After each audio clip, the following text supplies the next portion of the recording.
Dead Island proved an unexpected success for developer Techland. Now they're back with Dead Island Riptide, a sequel-cum expansion of the original. But will it be a simple cash-in or the reanimation of a flawed gem? Riptide is set directly after events of the original game. Landing on a military ship, the heroes believe they are safe, but all is not as it seems, as they are taken and experimented on by a shadowy corporation.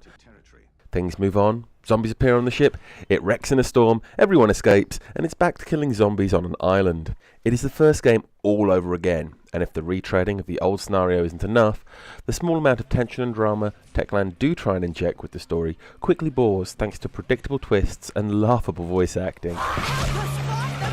Riptide baffles me. The first-person zombie-slaying original seemingly came as such a shock to Techland that they felt the need to rush out another. Unfortunately, they seem to have learned nothing from the first Dead Island and, in a few cases, have taken steps backwards.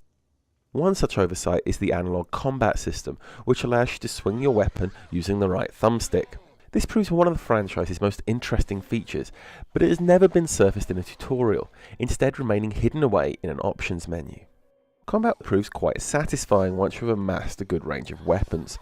Unfortunately, just as I started to enjoy cutting zombies into pate, that was exactly when Riptide started to introduce new enemy types, who seemed to be able to kill me with impunity. These super zombies never made up much of the horde, but they demonstrate how Techland constantly managed to slam the brakes on my fun. Riptide's drop-in, drop-out multiplier works surprisingly well. Allowing up to 4 players, this at least seems to have been improved over the original Dead Island, allowing you to hop into other players' games at the touch of a button.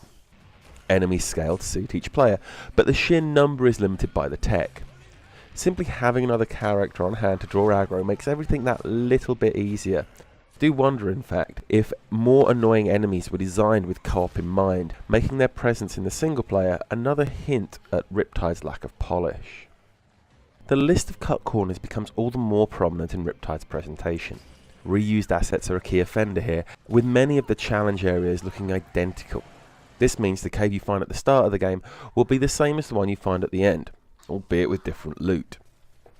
Time saved generating content doesn't seem to have helped Techland work on its engine, however, as it still oozes technical problems. Items randomly spawning in front of my eyes and zombies dropping through floors made up just a fraction of the issues I encountered. Forgivable perhaps on a first attempt, but not in a game that borrows so heavily from its previous incarnation. I enjoyed Dead Island Riptide despite myself. It's a fun loot grind and leveler, but it does nothing new. It's no better than the first game, and is in many ways worse. That isn't to say this is bad, but there is no reason to buy this if you're not gagging for more zombie killing action, and haven't already wrung every drop of putrid content out of the original. Tune in again soon for more reviews, and remember to visit playdevil.com for all of your gaming news.